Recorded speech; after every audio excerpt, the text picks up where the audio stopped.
Welcome, welcome, welcome. This is the Public Works Podcast. My name is Joseph Blackman, and today I got a real treat for you. Her name is Dr. Stephanie S. Thomas, and she is the Deputy City Clerk for the city of North Miami in beautiful Florida. Stephanie, say what's up to everybody. Well, hello, everyone. Thank you so much, Joseph, for having me on this program. I look forward to just sharing my experience as a public servant here in North Miami and also in Miami-Dade County. Sure thing, sure. So most people know that my definition of public works is super loose. I understand the public works side, but I feel like if you serve the public through your work, you're also a part of the tribe, I guess. So you're the deputy city clerk. A lot of people, myself included, don't really know what that is, what it does. So I want you to paint a picture for us. Give us a random Tuesday, what Stephanie is doing from the time she gets to work to the time she leaves work. Okay, well, thank you for the question. So a deputy city clerk is part of the city clerk office, right? So we do have a city clerk. We have staff also that helps us out. But what's so dynamic about my city is our city clerk is an elected official. So in my capacity as a deputy, I'm not only a deputy, but also do the work of the city clerk and helping her out. So in a day-to-day basis, I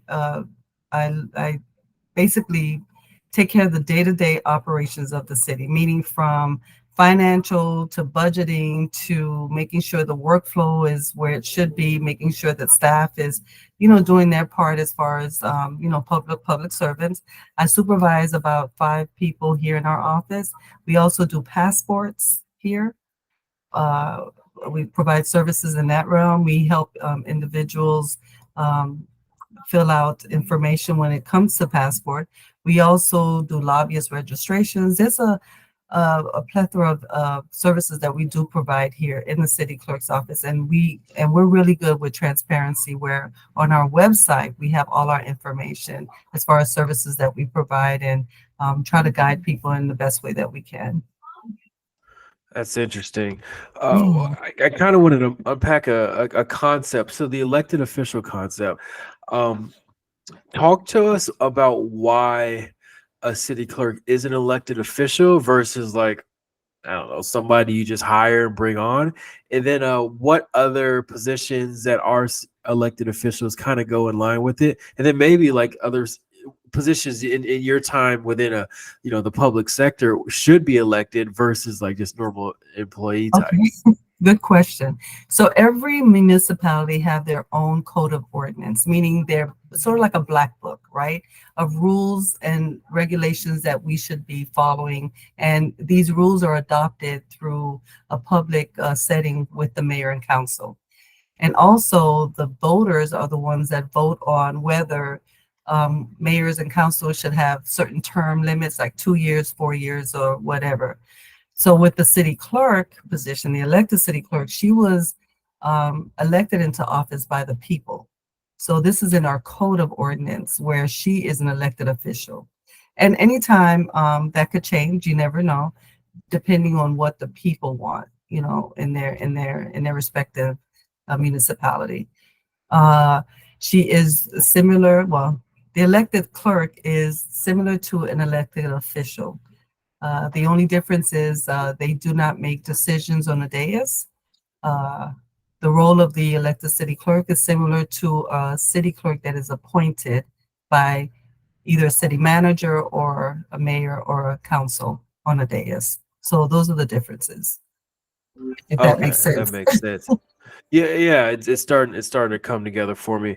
And we Yeah, know like with the elected, like on Capitol Hill, the president, you get a new president in office, they usually clean house, bring in all their people for their positions.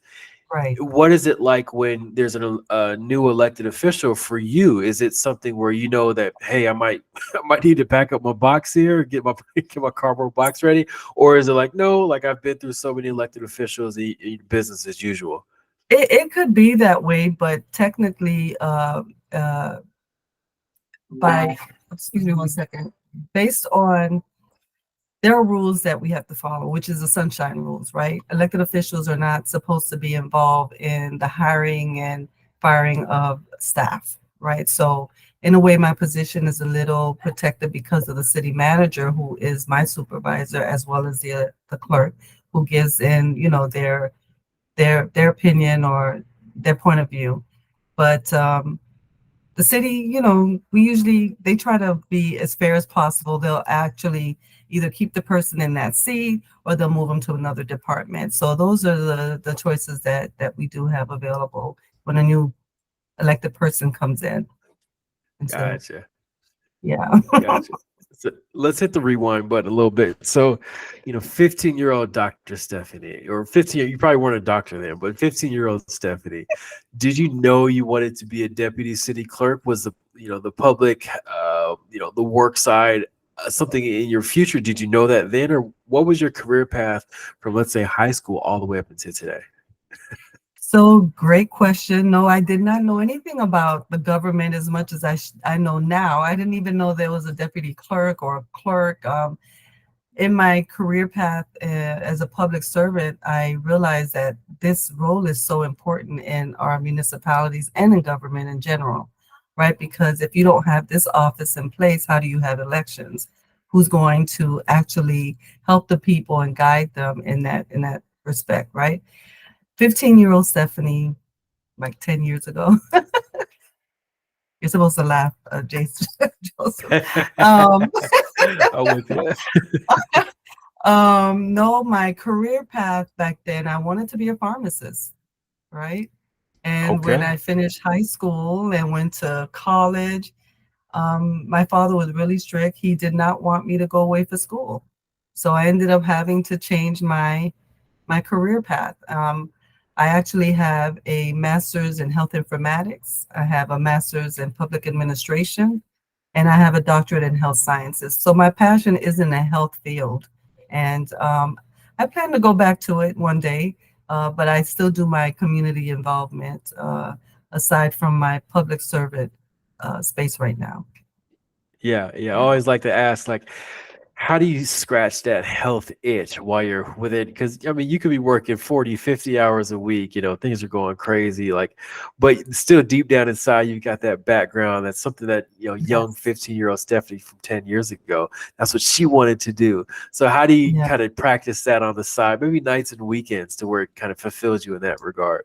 And that's exactly where I fulfill it. After hours, during my weekends, I sit on various boards and committees that help me fulfill what I want to, as my role as a healthcare advocate.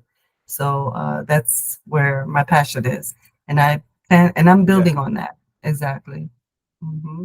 Sure, sure. Let's Yeah. say you're mentoring a youngster and she asks you, Dr. Stephanie, what one skill set should I pick up to be successful at what you're doing today? What would that one skill set be? One skill set, I would say listen.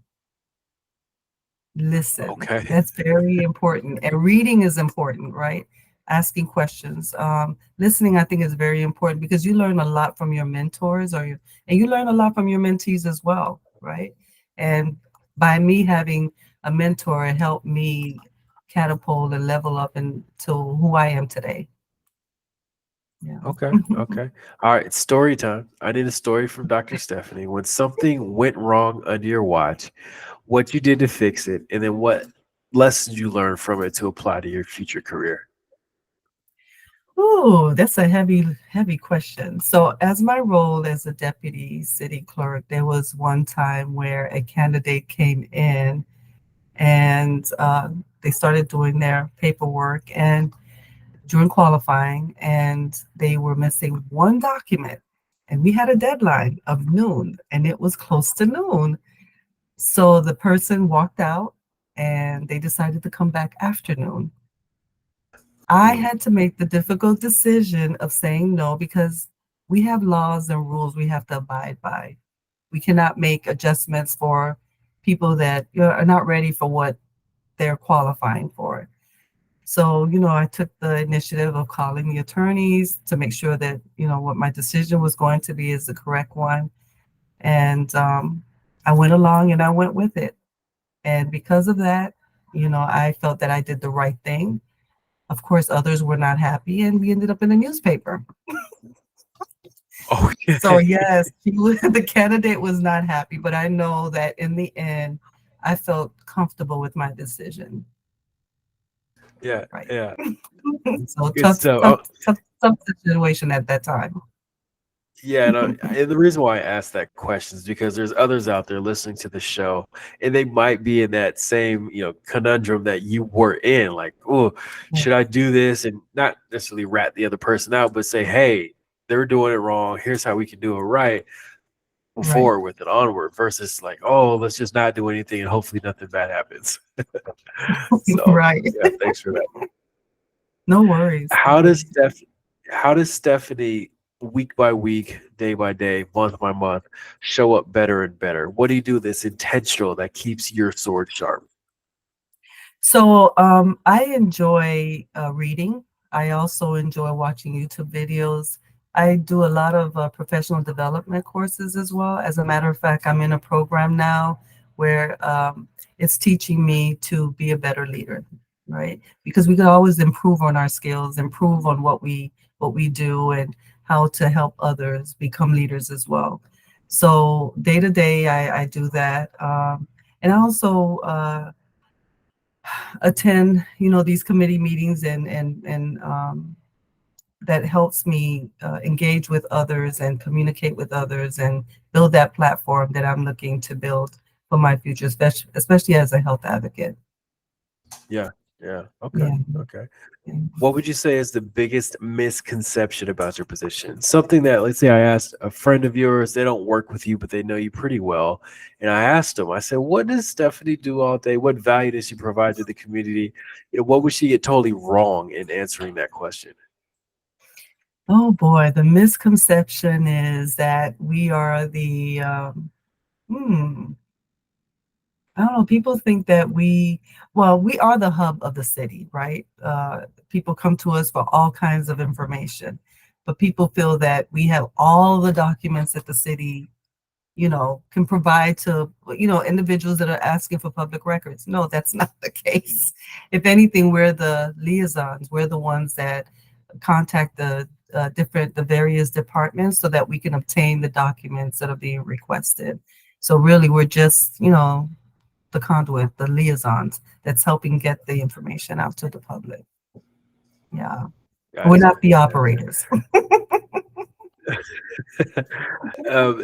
What would you say is the most notorious or the most common text message or call you get? It could be from family or friends around the Mm. city, and they don't work for the city.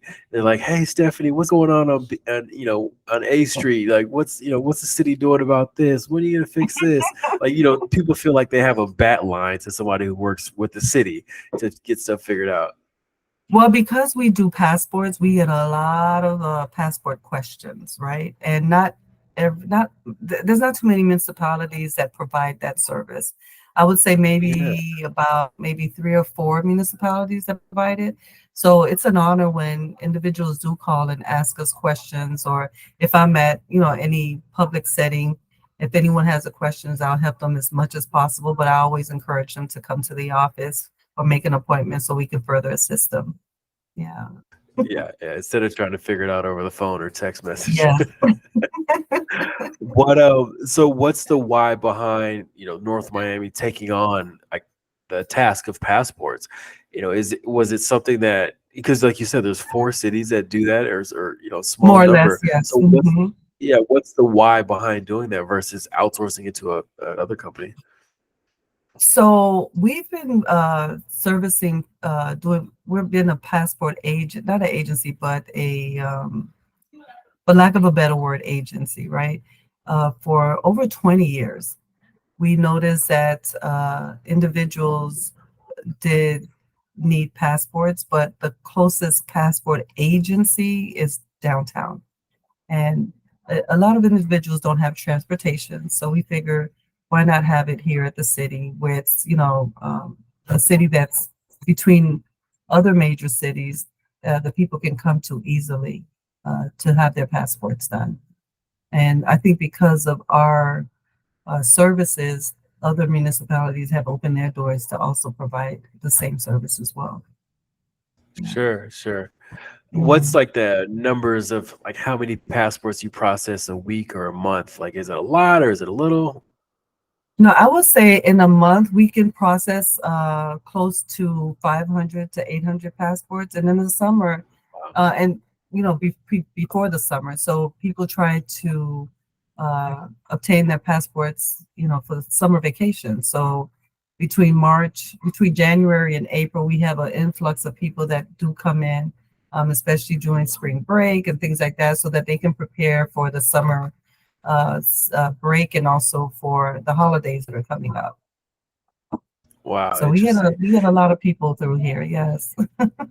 Is it more so people who are in the US trying to go to other countries, or is it people from other countries coming to the US?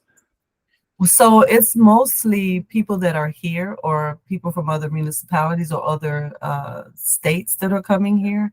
Uh, and people from other countries, we don't have too many of them that's doing that, but we do have individuals that come here to the States, have their children, give birth, and then they go back to their country.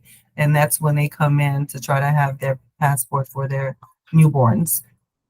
Mhm. Gotcha, gotcha. Yeah. That's cool.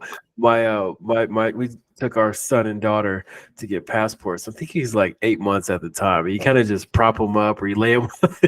It's interesting that like the picture that he took won't last for. I mean, he won't look like that when he's 5, but yeah. No, it's challenging, especially with newborns and even babies, toddlers to sit still for pictures. So I get it.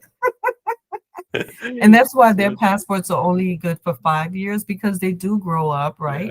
And their features change. So to keep up with, the way they look, every 5 years, the passport agency recommends that they do their passport. Yeah. sure, sure. That's Yeah. cool. That's cool. All right, let's say you're commissioned to put up a billboard, and this billboard is in the most trafficked area of North Miami. What ask of your community would you want to put on this billboard?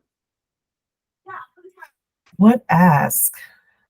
Well, since it's election season, remember to register to vote. If you haven't registered to vote, the link is accessible not only on Miami-Dade County website, but also on our website. And to also remember to vote, right? November 5th, 2024, because this is an important election year. Yeah, yeah, Yeah, those are the two things I would 100%. put up. Hmm. So, is there like a difference or a delta between, like you said, register to vote, not to vote? I remember years ago coming out of high school, everybody was saying register, register, and I would have thought everybody's registered, but you're still pushing for people to register. Okay, Yes, all right, yes. and then So, like, go ahead. no, go ahead. I'm sorry. I was gonna ask with the people who are like, let's say you get 200,000 to register. How many of those 200,000 are going to vote? Like, is it a big drop off? And what are the numbers like behind that? So I'm not really good with keeping up with data, but I can tell you we have a lot of maybe say I'm just giving a number off the cuff. So say for instance we have 10,000 registered voters, right?